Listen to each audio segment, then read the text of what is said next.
하나님 말씀 봅니다. 갈라디아서 3장 1절에서 5절 말씀입니다. 한 절씩 교독해서 보고 읽고 듣도록 하겠습니다. 제가 먼저 1절을 봉독합니다. 어리석도다 갈라디아 사람들아, 예수 그리스도께서 십자가에 못 박히신 것이 너희 눈앞에 밝히 보이거늘 누가 너희를 꾀더냐. 내가 너희에게 당한 것을 알려 너희가 성령을 받으시 율법의 행위로냐 혹은 듣고 믿느냐. 너희가 이같이 어리석으냐. 성령으로 시작하였다가 이제는 육체로 마치겠느냐. 너희가 이같이 많은 괴로움을 헛되이 받았느냐. 과연 헛되냐. 함께 봅니다. 너희에게 성령을 주시고 너희 가운데서 능력을 행하시는 이의 일이 율법의 행위에서냐 혹은 듣고 믿음에서냐. 아멘. 아멘. 우리의 신앙생활을 말할 때 믿음을 빼고는 말할 수가 없습니다. 믿음은 우리의 모든 것이 되시는 예수님께 맡기는 것입니다. 우리가 그 예수님께 완전히 다 맡겨야 온전한 신앙생활을 할 수가 있습니다. 믿음을 빼면 신앙생활을 해야 할 이유도 없고 교회가 존재하는 이유도 없습니다. 교회는 나의 필요를 채워주는 곳이 아니죠. 교회의 중심은 사람이 아니라 예수님입니다. 사람이 중심이 되고 목사가 중심이 되면 반드시 갈등이 있게 되어 있습니다.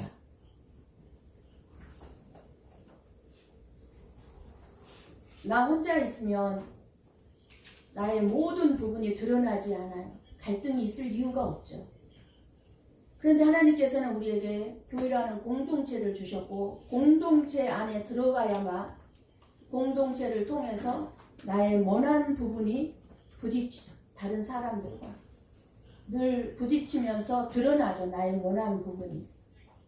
그러기 때문에 깎아지게 되고 내가 둥글둥글하게 만들어 가기 위해서 하나님께서는 교회의 공동체를 주셨습니다. 그렇기 때문에 교회는 불완전한 공동체이기 때문에 갈등이 있을 수밖에 없습니다. 저와 여러분에게는 다 모난 부분이 있기 때문에 그 모난 부분이 깎아지는 과정이 갈등이죠.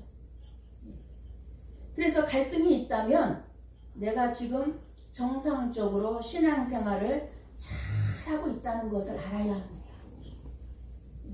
나가 깎아지는 모습이니까 다듬어져 가는 모습이기 때문에 하나님이 일하시는 모습이기 때문에 그렇지만 갈등이 있는 것은 많은 경우 대화가 없어서 대화가 부족해서 갈등이 오죠. 왜요? 오해가 이해를 하지 못하고 오해를 하니까 오해가 생겨서 갈등이 있는 것입니다.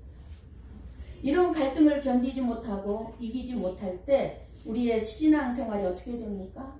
저나 여러분 다 경험한 거죠. 갈등 속에서 있게 되면은 내 마음이 공허해집니다. 그리고 때때로 분노가 일어나죠. 그리고 도피하고 싶어요. 도망가고 싶어요. 떠나고 싶어요. 교회 공동체 오고 싶지 않아요. 그러니까 위선자가 될 뿐만 아니라 무엇보다도 우리 삶의 기쁨을 잃어버리게 되고 만다는 사실입니다. 그러니 어떤 갈등이 있든지 대화를 하려고 해야 돼요. 오해하지 말고 이해하려고 해야 되고 용서하고 믿음에서 오는 인내를 필요로 합니다. 그래서 결코 믿음이 없이는 하나님을 기쁘시게 해드릴 수 없고 믿음이 없이는 우리의 모든 것이 다 우상 숭배에 지나지 않습니다. 믿음 없이 행하는 모든 것들은 우상 숭배예요. 오직 예수 그리스도를 위해서 예수 그리스도 안에서 하는 것일 때만이 우상 숭배가 아니에요. 아멘. 아무리 교회 일이라 할지라도 믿음 없이 하는 거는 우상 숭배. 여러분 1절 말씀을 봅니다. 눈으로 보십시오. 무서운 갈등이 갈라디아 교회 성도들을 어리석은 자로 만들고 있습니다. 그 갈등은 자기들의 생각에 맞는 어떤 잘못된 말을 들었기 때문입니다. 누군가가 꾀다, 유혹하다, 시험한 거죠. 갈라디아 교회 성도들이 바울이 전한 복음을 들었을 때, 처음에 바울이 전한 복음을 들었을 때는 기쁨이 넘쳤어요. 감격이 넘쳤어요. 그러니까 갈라디아 교회 성도들은 이미 예수 그리스도를 믿은 사람들이 되었어요. 바울의 복음을 듣고 예수 그리스도를 믿었는데, 그런데 이 예수 그리스도를 믿은 갈라디아 교회 사람들에게 지금 어울리지 않게 어리석도다 갈라디아 사람들아 하고 책망을 합니다. 어리석다는 말은 무슨 말이에요? 슬기롭지 못하고 둔하고 분별력이 없다 그 말이에요. 우리가 시시때때로 슬기롭지 못할 때가 있어요. 분별력이 없을 때가 있어요. 그러니까 갈등이 오는 거죠. 갈라디아 교회 성도들이 어리석다는 책망을 듣게 된 이유가 무엇입니까? 다른 복음을 받아들였기 때문입니다. 예수님께서 십자가에 못 박히신 것은 너희를 구원하기 위해서야. 너희 눈앞에 밝히 보였거늘 누가 너희들을 깨더냐? 다른 복음으로 누가 너희들을 깨더냐 그 말이에요. 다른 복음. 오직 예수 그리스도를 믿음으로 구원을 얻는다는 복음에 거짓 교사들이 들어와서 율법을 지켜야 된다는 거예요. 행함이 중요하다는 거예요. 맞아요. 행함 중요하죠. 말씀대로 살지 못하면은 우리가 책망을 받죠. 중요하죠. 근데 그게 중요한 것이 아니라 구원을 이룰 수는 있는 것이 아니다 그 말이에요. 우리의 행함이. 이 다른 교리를 가르친 거예요. 율법을 지켜야 된다. 행함이 있어야 된다 그 말이에요. 행함이. 그래야 구원을 받는다는 거예요. 하나님께서 오직 은혜로 주신 예수님의 십자가의 구원의 복음에 다른 것을 추가한 거예요. 십자가의 복음을 허는 거죠. 다른 것을 추가하면. 그것이 다른 복음이고, 다른 복음을 전하는 자들은 어떻게 된다고 말했습니까? 저주를 받을 것이고, 그 다른 복음을 받아들이는 자도 저주를 받을 것이라고 경고해 하셨습니다. 2장에. 갈라디아 성도들은 예수 그리스도께서 십자가에서 이루신 복음의 구원의 그 은혜가 분명한데도 분별력이 없이 잘못된 율법주의의 유혹을 받았기 때문입니다. 그래서 우리는 영적인 분별력을 가져야 합니다. 우리 안에 갈등이 들어오고 우리 안에 어떤 행함을 통해서 어떤 사람의 행함을 통해서 갈등이 찾아올 때 우리가 어떻게 대처해야 되느냐 그 말이에요. 갈라디아서 2장 21절 말씀을 봅니다. 같이 봅니다. 내가 하나님의 은혜를 폐하지 아니하노니 만일 의롭게 되는 것이 율법으로 말미암으면 그리스도께서 헛되이 죽으셨느니라. 아멘. 결론적으로 무슨 말씀입니까? 율법으로는 절대 구원을 받을 수 없고 오직 하나님의 은혜로만 구원을 얻을 수 있다고 말하는 것입니다. 그러니까 만일 율법을 통해 구원을 받을 수 있다면 예수님께서 이 세상에 오실 필요도 없고 십자가에서 죽으실 필요도 없다는 것을 말씀해 주고 있습니다. 우리가 행함으로 구원을 받을 수 있다면 예수님이 헛되이 죽으셨다 그 말이에요. 오늘날도 갈라디아 교회 성도들처럼 오직 예수 그리스도를 믿음으로만 구원을 얻을 수 있다는 분명한 말씀이 있음에도 불구하고 꼭 뭔가 자기 자신의 노력이나 공로, 어떤 행위가 있어야 더해야 구원이 완전하게 이루어진다는 거짓 교사들의 게임에 넘어간 사람들이 너무너무 많습니다. 그 결과 우리나라의 기복주의 신앙이 만연해 있습니다. 저와 여러분도 아니라고 할 수가 없습니다. 신비주의, 신비한 걸 체험하려고. 신비주의, 인본주의, 인간적인 생각, 인간적인 가치관에서 오는 신앙, 이게 다른 복음. 이런 다른 복음이 정말로 충만해요. 지금 충만. 그러니 목사들과 성도들이 타락하게 된 원인이 여기에 있음을 알 수가 있습니다. 다른 복음 때문에. 이런 다른 복음이 만연하기 때문에 필연적으로 나타나는 것이 뭐예요? 인본주의적인 이단들이죠. 자기 생각으로 성경을 해석해서 자기들 생각에 다 맞춰요, 성경을. 하나님의 생각이 우리의 생각을 맞춰가는 게 아니고 인간의 생각에 하나님의 말씀을 갖다가 맞추는 거예요. 그러니까 이단이 생기는 거예요. 모든 이단이 다 자기 생각에 맞춘 거잖아요. 교주의 생각이. 모든 이단들의 특징은 뭘까요? 자기 교회만이 구원이 있다고 주장합니다. 자기 교회만. 예수를 믿어 구원을 얻는다는 절대 복음에 마치 부족함이 있는 것처럼 여기에다가 무언가를 추가시켜서 가르치는 것이 다른 복음이고 이단이고 인본주의적인 신앙입니다. 2절 말씀을 한번 열어주세요. 눈으로 보십시오. 율법의 행위는 두 가지로 요약되는데요. 율법의 행위가 뭡니까? 십계명이 두 개로 하면 뭡니까? 하나님 사랑, 이웃 사랑이에요. 율법의 행위는 하나님 사랑, 이웃 사랑입니다. 그렇기 때문에 하나님이 이스라엘 백성에게 율법을 주신 목적이 매번 말씀드렸죠. 율법을 주신 목적은 하나님이 원하시는 이런 하나님 사랑, 이웃 사랑, 즉 의인의 삶을 살라는 것이 아니라 결코 너희들은 의인의 삶의 기준인 하나님 사랑과 이웃 사랑을 할 수 없는 죄인임을 깨닫게 하려고 율법을 줬다고 했어요. 너희들은 하나님을 사랑할 수 없고 이웃을 사랑할 수 없는 자들이야. 어떻게 알아요? 율법을 통해서 안다 그 말이에요. 율법을 지키려고 하니까 지킬 수가 없어. 그래서 오직 의인의 삶은 오직 믿음으로만 가능함을 알게 하는 게 율법을 주신 이유입니다. 믿음으로만. 그런 후에 그 믿음을 주시는 예수 그리스도를 생명의 주로 내가 영접해서 죄인의 상태인 나에게서 벗어나 하나님과 영원히 하나가 되게 하는 거예요.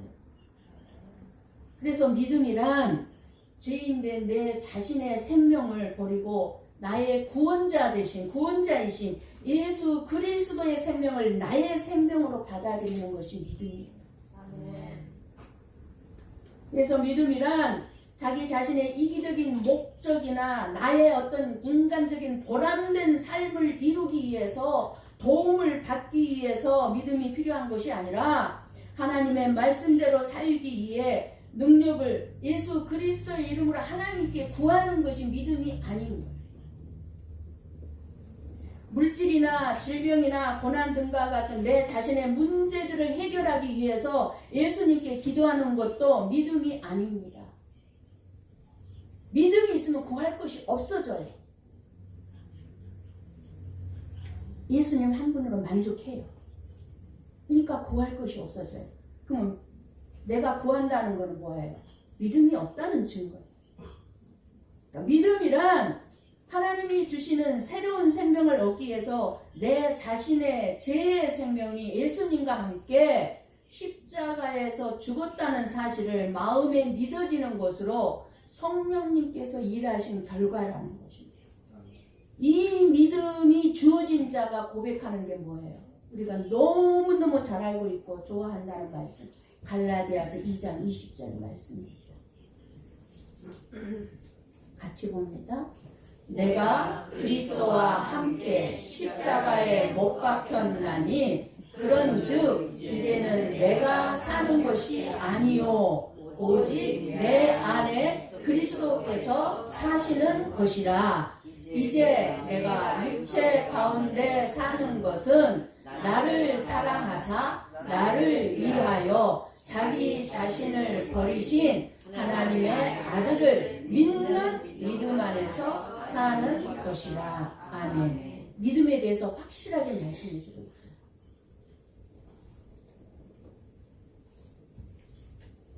3절 말씀을 좀 함께 봅니다. 너희가 이같이 어리석으냐? 성령으로 시작하였다가 이제는 육체로 마치겠느냐? 성령으로 시작했다가 육체로 마치겠느냐? 왜 그렇게 어리석으냐? 얼마나 많은 사람들이 처음에 신앙생활 기쁨으로 시작했다가 세상으로 나간 사람들이 너무 많습니다. 육체로 마치는 거죠. 즉 하나님의 은혜로 기쁨과 감격이 있었으나 이젠 힘들고 갈등이 많아 떠나겠다는 것입니다. 하나님 믿지 않겠다는 것입니다. 하나님 믿을 필요가 없다는 것입니다. 교회 공동체에 나가니 더 갈등이 많다는 것입니다. 집에 차라리 혼자 있으면 갈등이 없어요. 문제될 곳이 없어요. 그런데 교회 공동체에 속하고 보니까 너무 힘든 거예요. 사람들하고 부딪히는 게 너무 싫은 거예요. 그러니까 떠나고 싶은 거예요. 사람들은 자신이 율법을 지키는 선한 일을 하면 내가 선한 사람이고 구원을 받는다고 믿습니다. 그러나 아무리 많은 선한 일을 한다 할지라도 죄의 생명은 그대로입니다. 내가 아무리 선한 일 많이 해도 내가 선한 마음을 가지고 있는 건 사실이에요. 그래도 나에게 죄의 생명이 있단 말이에요. 죄성이 있다 그 말이에요. 죄성이 안 떠나고. 아무리 선한 일을 많이 했다 할지라도 내 만족과 자기 사랑에서 비롯됨을 알 수 있어야 합니다. 내가 보람을 느끼잖아요. 보람을 느끼기 위해서 세상 사람들은요 좋은 일 많이 합니다. 보람이 있대요. 좋은 일 많이 하거나 하면. 그것이 구원하고 관계된 것이 아닙니다. 예를 들어 교회에 나와 세상 일을 멀리하고 예배 중심으로 기도 열심히 하고 말씀 늘 보고 큐티하고 봉사 열심히 하고 선교와 같은 일 많이 하고 하나님의 일에 열심을 내고 내가 아무리 신실한 삶을 살고 있다 할지라도 하나님이 기뻐하시고 인정하신 의인이 될 수 있습니까? 없습니다. 아닙니다. 우리가 의인이 될 수 있는 것은 의로운 선한 일을 행함에 달려있지 않고 오직 믿음으로 의인이 된다는 사실을 알게 하기 위해서 이처럼 사도 바울은 갈라디아서에서 믿음을 강조하고 있는 거예요. 믿음을. 믿음이 없이는 아무것도 아니에요. 내 선한 일도 아무것도 아니라고요. 나의 선한 마음도 아무것도 아니라고요.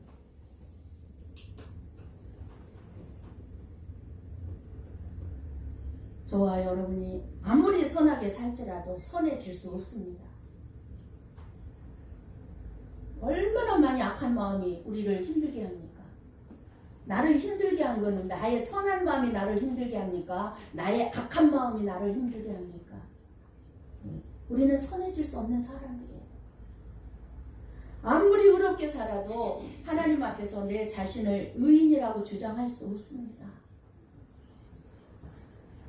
오직 예수 그리스도를 믿음을 통해 내 자신의 죄의 생명이 실제로 내가 죽어지고 예수 그리스도를 내 자신의 생명으로 받을 때에만 하나님이 받으실 만한 의인이 될 수 있다는 사실입니다.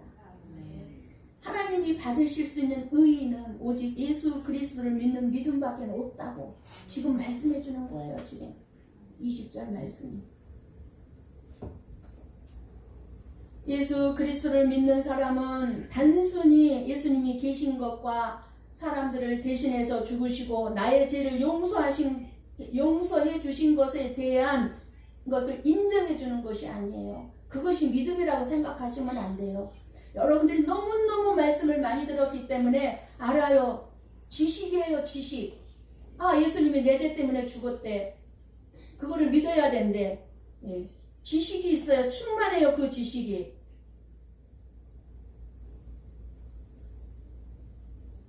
여러분이 가지고 있는 지식 가지고 믿음이라고 생각하지 마세요. 믿음이 있는 자에게는 죄인의 생명에 속한 미움이나 증오, 원망, 불평, 살인, 간음, 시기, 이기심, 자기 명예, 자기 자랑, 자기 사랑 이 다 함께 죽어서 나타나지 않는 것이 믿음이 있는 자입니다.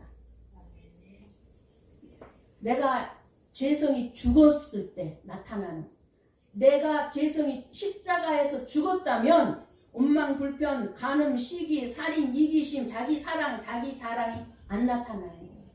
죽은 자에게서 무슨 말이 필요하겠습니까? 죽은 자가 무슨 말을 할 수 있겠습니까? 할 말이 아무것도 없어요. 죽은 자는 할 말이 없어요.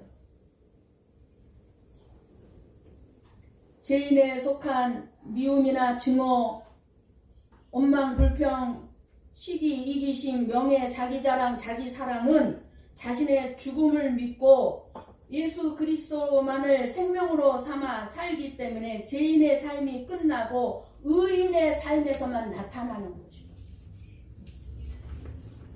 그래서 믿음이란 좀 더 나은 삶이나 좀 더 높은 수준의 삶을 사는 것이 아니라 내 자신의 죽음을 받아들이고 내 중심의 삶을 내려놓고 예수 그리스도께서 내 안에서 사시도록 나를 다스리도록 나를 내어드리는 것이 믿음의 삶입니다. 신앙생활을 하면서 무엇을 배워가고 있습니까? 배운 게 있어야 되잖아요. 깨달아지는 게 있어요. 바꿔지는 게 있어야 되잖아요. 지금까지 계속해서 하나님은 조금씩 우리를 성장시켜가고 깨달아가게 하고 수많은 갈등을 겪으면서 지금 성숙한 분량에 이르도록 저와 여러분을 이끌어가고 있습니다. 무엇을 배워가고 있습니까? 아, 사람이 떡으로 사는 것이 아니고, 아, 돈이 있어야 사는 것이 아니구나. 하나님의 말씀으로 사는 것이구나 하는 것을 깨달아가고 있지 않습니까? 끊임없이 말씀을 들으면서 내 안에 죄악을 발견하고 내가 그 정도로 죄악 덩어리였구나. 말씀을 통해서 깨달아가잖아요. 우리가 말씀을 듣지 않는다면 내가 죄인인지 알 수 있습니까? 모르죠.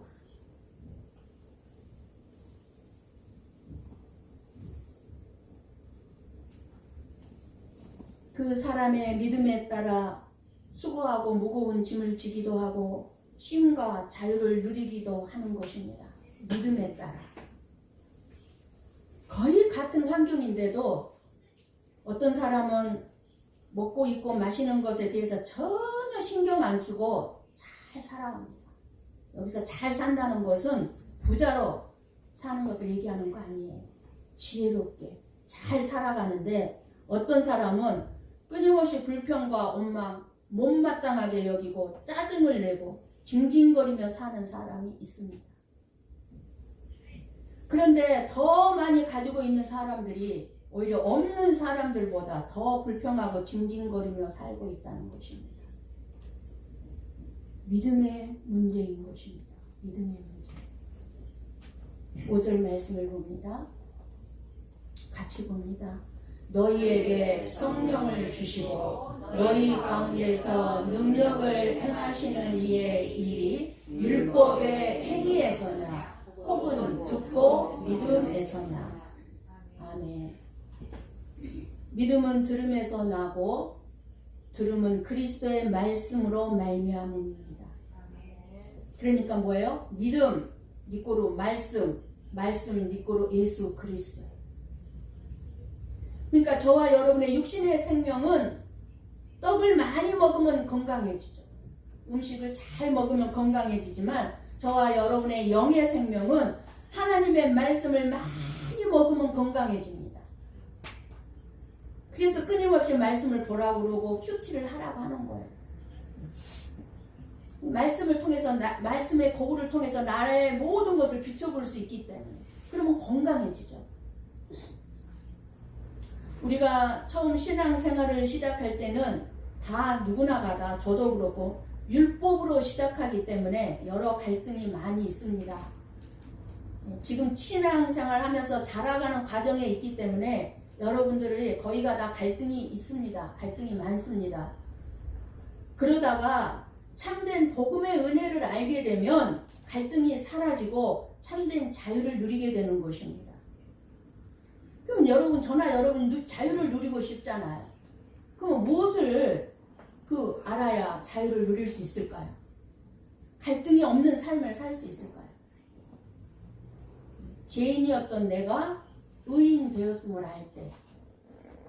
근데 나만이 아니고 다른 사람, 그들의 행동과 어떤 것에 관계없이 하나님이 저 사람도 의인으로 삼아주고 의인이라고 하신다는 걸 알 때 갈등이 없어지죠. 죄인이었던 내가 하나님의 제사함을 받게 된 것을 알 때, 나 같은 죄악당하지, 나같이 악한 것이 하나님이 나를 용서해 주셨다니, 내 죄를 용서해 주셨다니, 이거를 알 때, 나만 용서해 주신 게 아니라 내 보기에 저 사람의 죄도 하나님은 용서해 주셨다는 것을 알 때 갈등이 없어지죠. 죄인이었던 내가 하나님의 자녀가 된 것을 알 때, 내가 어떻게 감히 하나님의 자녀될 자격이 있습니까? 그런데 나를 하나님의 자녀로 삼아주셨어요. 나만 삼아주셨습니까? 우리의 이웃도, 다른 사람도. 그것을 알 때 갈등은 사라집니다. 자유에 대한 인식이 자동적으로 내 마음에 평안을 가져다 주는 것입니다. 평안. 그러면은 우리의 삶이 힘들지 않죠. 짜증스럽지가 않죠. 말씀을 듣고 믿어지는 예수 그리스도를 알 때 자유가 일어나는 것입니다. 그래서 예수님이 그러셨어요. 진리를 알지니 진리가 너희를 자유케 하리라. 예수님밖에 없습니다. 저와 여러분을 자유케 해주실 수 있는 분은 사람이 아니에요. 사람의 어떤 위로도 아니에요. 내 마음에 맞는 말을 해주는 것이 아니에요. 잠시 그거는 진짜 가짜예요. 예수님밖에 없는 줄 믿습니다. 아멘. 하나님께서는 죄인들인 사람들에게서 그 어떤 것도 기대하지 않습니다. 저와 여러분에게서 그 어떤 것도 하나님은 기대하지 않아요. 기대할 수 없는 존재들이기 때문에. 다만 너 자신의 무가치함과 죄인됨을 알고 깨달았느냐를 물어보실 것입니다. 너는 깨닫고 있느냐? 깨달아 가고 있느냐? 하고 물어보실 것입니다. 내가 너에게 기대할 게 있어? 아니요. 말씀을 통해서 너는 깨달아 가고 있느냐? 그런데 우리들은 언제나 내 자신에게 가치를 두죠. 다른 사람을 비판하고 판단하면서 내 자신은 인정받고 칭찬을 들어야 한다는 것이 내 자신에게 가치를 두고 살아가고 있는 것입니다. 우리들이 하나님께 기대하고 원하는 것도 내 자신의 가치를 높여달라는 거잖아요. 나를 좀 높여달라고. 다른 사람들 앞에서 좀 나를 좀 높여달라고. 그렇게 되어지면 그것을 은혜라고 말하죠. 쉽게. 그러나 은혜는 자기 자신의 소유가 늘어나고 자기 자신의 위치가 높아지는 것을 말하는 것이 아닙니다. 그것이 은혜가 아닙니다. 은혜는 내 자신의 무가치함과 죄인됨을 깨닫지 않고서는 절대로 알 수가 없는 것이 은혜입니다. 우리가 하루하루 살고 있는 것이 얼마나 큰 은혜인지 알고 있다면 모든 것이 감사하고 감사할 뿐입니다. 아멘. 은혜를 알고 있다면 내가 살아가고 있는 하루하루가 감사하고 감사할 것밖에 없다. 그 말입니다. 모든 것이 감사할 뿐인데 하나님께 무엇을 더 요구하겠습니까? 은혜를 안다면 내게 주어진 오늘 하루의 삶이 감사한데 무엇을 요구할 게 있겠어요? 아버지께. 지금 있는 것도 나에게 허락해준 지금 있는 것도 무가치한 나에게는 하나님의 큰 은혜임을 안다면 더 이상 요구할 필요도 없고 요구하지도 않게 될 것입니다. 그래서 은혜로 산다는 것은 나 자신을 바라보지 않고 오직 하나님이 베풀어 주신 일만 바라보며 사는 것이 은혜로 사는 것이요 믿음으로 사는 것입니다. 내 자신의 무가치함을 발견했다면 그 앞에서 무슨 말을 할 수가 있었겠습니까? 이젠 죽었다 하면서 내 자신을 포기하는 것 외에는 할 것이 아무것도 없다는 사실입니다. 우리들의 소망이 예수 그리스도가 아닌 이 세상을 향하기 때문에 우리가 우리의 입술에서 늘 말하는 게 은혜입니다. 늘 그 은혜로 산다고 하면서도 우리는 끊임없이 인간관계로 힘들어하고 세상의 일로 속상해하면서 살고 있습니다.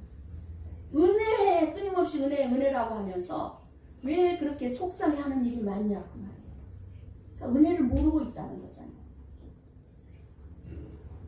여러분이 세상 일과 여러 가지 일로 속상해하는 것은 결국 예수님보다는 이 세상에 더 관심을 두고 있다는 증거밖에 되지 않는다는 사실입니다. 예수님한테 관심을 두고 있는 것이 아니라 그저 이 세상에 내 앞에 일어나는 일에 우리는 관심을 둘 수밖에 없지만 그러나 일어나는 일들을 보면서 끊임없이 왜 허락하셨을까? 내 인생에 이 일들이 왜 일어났고 왜 하나님께서 허락하셨을까? 예수님께 관심을 둔다면 다 속상해할 일들이 아닌 거죠.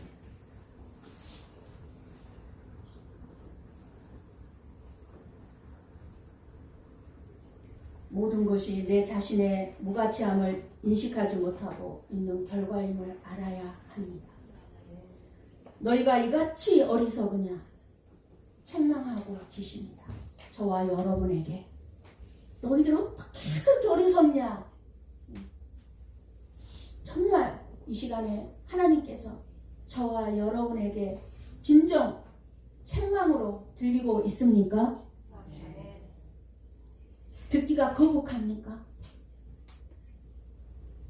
나는 누구인가? 나는 무엇을 위해 존재하고 있는가? 여러분은 누구입니까? 여러분은 무엇을 위해 살고 있습니까? 이 두 가지 질문에 명확한 대답을 갖고 있지 못한다면 누구든지 갈등이 있고 방황할 수밖에 없습니다. 이 질문에 대한 명확한 답이 나에게 없다면 갈등이 있을 수밖에 없습니다. 가인은 자신이 누구인지, 즉 자기 자신이 죄인인지 몰랐고 무엇을 위해 자기가 존재하는지 몰랐습니다. 가인은. 그러나 아벨은 자기 자신이 죄인인 줄을 알았고 하나님을 위해 존재한다는 것을 알아서 하나님이 받으실 만한 향기로운 제사를 드릴 수 있었던 거예요. 비록 형한테 가인한테 죽임을 당했지만 실패한 인생이 아니라 인생의 성공자가 된 것입니다.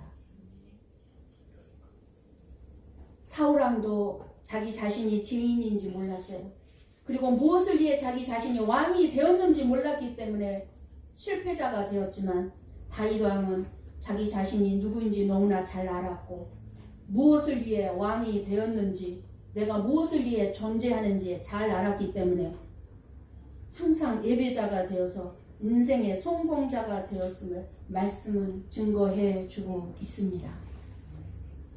율법의 행위에서냐 혹은 듣고 믿음에서냐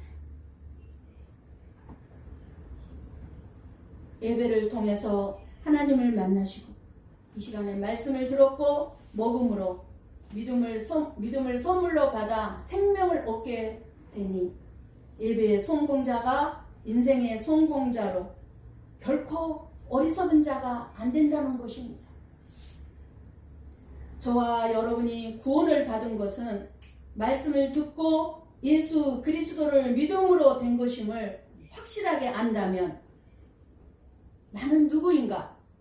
그리고 나는 왜 지금 살고 있는가? 왜 존재하고 있는가? 확실한 명확한 답을 이 시간 말씀을 통해서 깨달으시고 어리석은 자가 아닌 은혜가 여러분의 삶 속에서 증거되고 여러분의 삶에 참된 자유가 있게 되기를 주님의 이름으로 간절히 축원합니다. 아멘. 기도하겠습니다.